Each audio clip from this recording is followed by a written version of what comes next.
Hi, everyone, and welcome to episode 85 of Like, Share, Follow. And on this episode, I have the amazing Faith Taylor, who is a graphic designer, soon to be working tomorrow, in fact, for Digital Nomad. So, welcome, Faith. How are you? Hi, Karen. Thanks for having me. I'm good, thank you. So, now tell me, it's been a little while since I've had you in my class. So, when did you graduate? So I graduated at the end of first semester last year. Right. And so, tell me, Yeah. what have you been doing since graduating from University of the Sunshine Coast until now? So I have been working as a marketing assistant at Strategist here on the Sunshine Coast. I've been doing everything from client contact, social media, video editing, design work, and as you mentioned, I am about to start my new role at Digital Nomads as their full-time graphic designer. Congratulations. Thank you. And so, what do you think it was that set you apart from other grads going into this space? So, you got a great job at Brand Story and then moving on to Digital Nomad. So, what do you think it's been to actually set you apart and make you stand out? I think the thing that set me apart from different students was having a large variety in my skill set. So, although I studied to be a graphic designer, I made sure that I was knowledgeable in different areas such as social media, photography, video editing. I even did a music minor because I'm passionate about music. And I think although they're not completely tied together. They're quite a unison of variety in different skill sets. So I think that's something that set me apart because I was able to offer the company a more than just a one skill. I was able to offer them um, options, I guess, and that was something for me that I believe set me apart when I went into the workplace.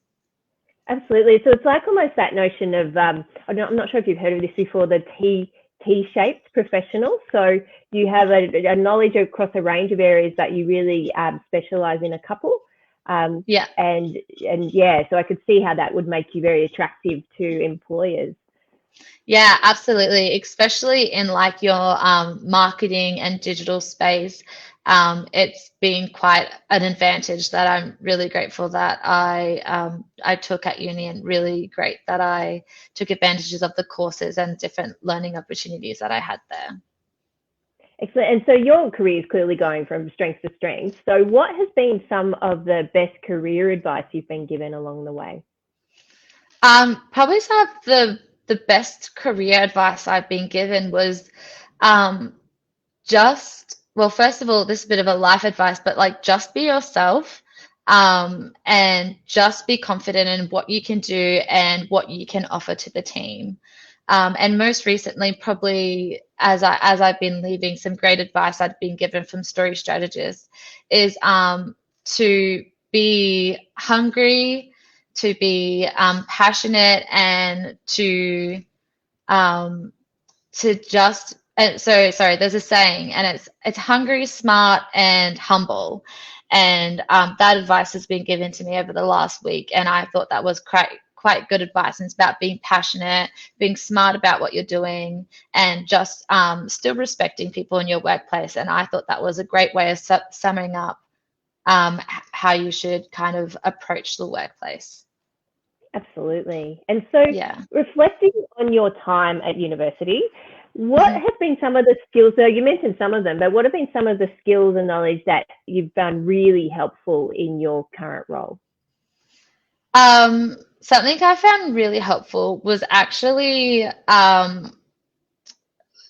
so with like assessments and stuff, when I first started as a designer, art can be quite like you can have your own opinion about it.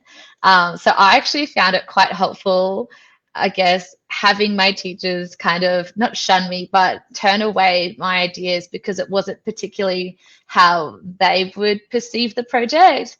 And at first, it was a little bit interesting because I was like, oh, but these are my ideas. But it was actually a great teaching tool because when you come across clients and when you come across, um, yeah, people who want a job and who need a specific task, they're not going to want to do it the way that you want to do it. They want to do it their way.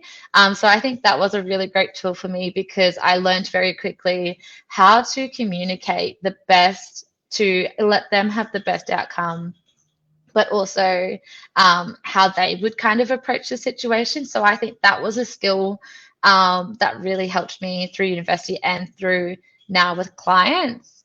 I would also say, yeah, I actually was told at university the best advice I was ever given was to make sure that you have that. What did you put before? The T profession? Yeah, T-shaped professional, yeah.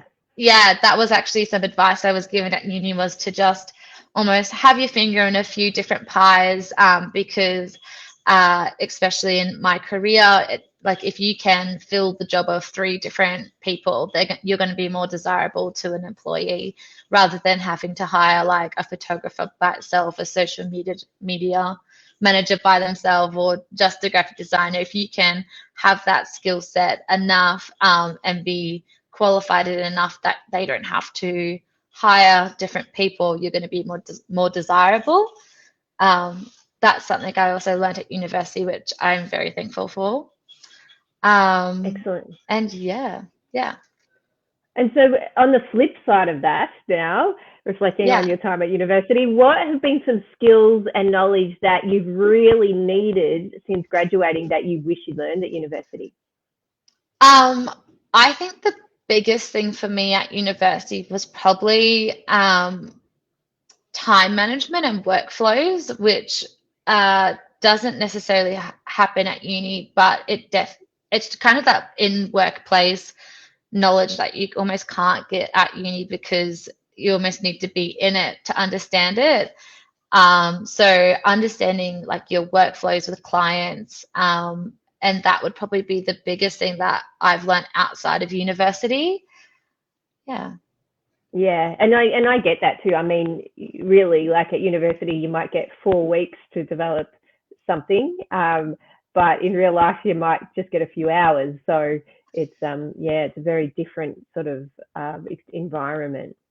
Absolutely. And like every project that I've had so far has been completely different from one to the next, where in university it's kind of nice. There's a bit of a bubble where you kind of expect you got like a brief or you've got your assessment and you know how you're going to be assessed because you're given like your criteria and everything. Whereas it's a bit of a not loose ends, but it's a bit different because you're not too sure the expectations it's just different every time. So that's definitely something to learn in the workplace rather than at university. There's two big comparisons there for me that I definitely picked up coming into being a marketing assistant. Yeah. And so because you're still sort of involved with social media a bit, like what has been something, and then, it changes all the time, as we know. So what's been something that you've noticed in the last couple of weeks that you found quite interesting that you'd like to share? It could be like a platform change or a tool you've discovered or just anything really that you found interesting. Yeah. I have always found, I guess, how quickly everything changes. That's still something that I personally want to get better at recognizing. So it's almost like every week, every month, there's a new trend or there's a new way, or you have to update your approach to your audience. So I find that is something that I'm continually learning about social media. And probably in the last 2 weeks, I've just been really interested in Instagram actually, and interested in some of what they allow for different profile uses. For example, I've learnt like about the creator and how there's different benefits to being a creator profile, and there's different benefits to being a business profile, and how they've like almost sneakily snuck in can and can't do's for different profiles, and it makes it really hard because you almost want all the features, but they've limited it on their side depending on profile, what you define yourself as. And I found that really interesting the last 2 weeks, and how like I'm really interested in seeing how that's going to progress, and if they're going to expand that, or if they're going to use that as a bit of a strategy in the future, to kind of like funnel the audiences, or whether or not that's going to happen. So that's probably something in the last 2 weeks that I've been interested in seeing. Yeah, absolutely. And Instagram is constantly adding new features and taking them away. And I think Meta in general are doing major things on the back end, because features keep disappearing and then coming back. And, and that's just generally when, things, they're making changes. Absolutely. And they're testing it all. So it's going to be very interesting seeing how social media progresses over the next few years, and what's going to be left and what's going to be left behind and what's going to be continued. Video is definitely going to be a future that I think that we can't even comprehend right now, but video is definitely going forward in the future, which is something I've picked up as well. Oh, totally. And I think I even read something just this week that Facebook is sort of moving its interface to be more like TikTok. And I know, Instagram has done the same. And so it's interesting how almost people are following, or other platforms are following this TikTok, the way that TikTok is. And it just makes you wonder how each of the platforms going to be differentiated, in the future, if they're all so similar. And what that will do to users. Yeah, and that's also a very interesting topic in itself, because I actually read a blog 2 days ago, and it was somebody in an older generation, not like your teenagers, and they were like, I would just want Instagram to come back to Instagram, where I can show my nice photos of my friends and have an aesthetic. But so it's very interesting as well, I guess, what's going to happen in society, and the pull between like TikTok style taking over everything, and if that's what people actually want, or if people would like to stay with the traditional just post to Instagram and just stick to photos. So it's going to be very interesting seeing that unravel if both platforms just take off only as a TikTok style. Yeah, and I mean, you've seen when other platforms have adopted features of other. So, for example, stories, where LinkedIn did stories and Twitter did stories, and then they killed stories. It's all different things, but they gave it a go. That's good, but clearly some things aren't meant for some platforms, and because everyone has different audiences, and so some things work and some things just don't, and they should sort of stay where they are. Absolutely, yeah. Yeah, and so looking back at your career and thinking of other, say, emerging professionals who may still be studying or about to graduate this semester, or who just graduated last semester, what advice could you give to them about succeeding in their careers? I would say sometimes it's not always about like what you know, it's about who you know. And I know that's a very cliche saying, but it is so, so true, especially on the Sunshine Coast here, because I feel like the Sunshine Coast is such an entrepreneurial spirit. So if you know somebody who starts a new business and they're trying to give it a go, like the local community will get behind them and just support them. If you know somebody who's already succeeding and they want to bring you along, that is how you can get into like the workplace. And that's actually how I've gotten into both of my jobs, is because I was able to be approached by Story Strategist because my boss's barber actually knew me from when I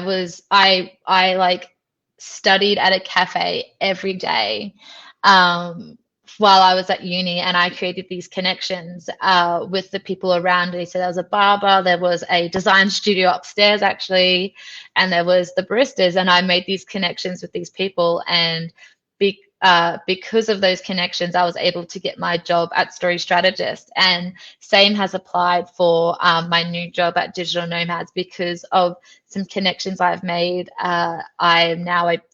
They've thought of me and they've mentioned me before in the past, and just recently they've had the job vacancy come up, so and the need for it, so they thought of me because of my connections. And it wasn't me. I haven't actually applied for either of these jobs, which is amazing. But it was because I created a connection with these people. So I would say to university students who are at university right now, try your hardest to connect and use all the advantages you have at university, like the social media entrepreneur night. I think you run that, Karen. Yeah, I did the photography for that one night, and yes, you did. yeah, and although I was there to work at, in a sense, it was amazing to be a part of, because you could really see the business people and the university students come alongside each other and create those connections and have that space where once you're a bit out of university, it's harder because you don't have those opportunities handed to you on a silver platter. So I would say take advantage of those opportunities, even if it seems annoying, or even if it does, if you don't think you need it, just do it. That would kind of be my advice. And just make use of Facebook groups, and absolutely. Because what is that saying? Your network is your net worth. So you just like so many jobs are unadvertised and they just come through connections. So that's great advice. And so the most important question of this show, and it's in the title, who do you like, share, and follow? I personally, I have a wide range of people I like, share, and follow. So obviously in my personal life, I follow my friends. And then I like to follow people who inspire me. So if I see something that is like a good design, or I like their style, I like to follow them. And that doesn't necessarily always mean designers. I like to follow a lot of other creative people that I can learn from in their different lanes. So I follow like my friend Kelsey from Sun Ceramics, who has a clay business. She has a beautiful aesthetic that really inspires me and brings me a lot of like peace when I look at her aesthetic. And so I know if there's a company that I need to do a branding for and they're looking for that type of feeling, I'll go and look for inspiration to her. Another great aesthetic people that I follow is the name just escaped my mind. They're very new. They do tiny homes, and the tiny homes are beautiful. It's called Home Co, I think. Yeah, I've forgotten that. And then I also follow this photographer called her handle is For the Love Of, and she does a lot of wedding photography, and once again just a beautiful aesthetic. And I like to follow these people just to give me inspiration, and just to keep the gears running with my creative flow, because sometimes you can get stuck in just one field again, but you need to actually broaden out to have that wider view. So that's who I probably follow the most. Excellent. So maybe you could even tag them in the bottom of this post, so then other Absolutely. people could follow them. Excellent. So we're sort of at the end now. Do you have any final words of wisdom to share? I don't believe so. That's all from me. That's okay. That was great. So you shared a lot of knowledge there. So I really appreciate it. And so on our next episode, episode 86, if you can believe it, we have Sasha Blackburn, who's the social media manager and content creator at Nice Martin. And I hope I said that correctly. As I said, I'm clearly not their target market, but the clothes are beautiful. I did look at the website. But thank you so much, Faith. And we'll see you and we'll see everyone next time. Thanks for watching. We did have one comment from Muhammad Yasin, who said, "Hi, it's Muhammad and I'm here from Pakistan." So thanks for watching, Muhammad. Thanks, everyone, and we'll see you next episode. Bye. Bye.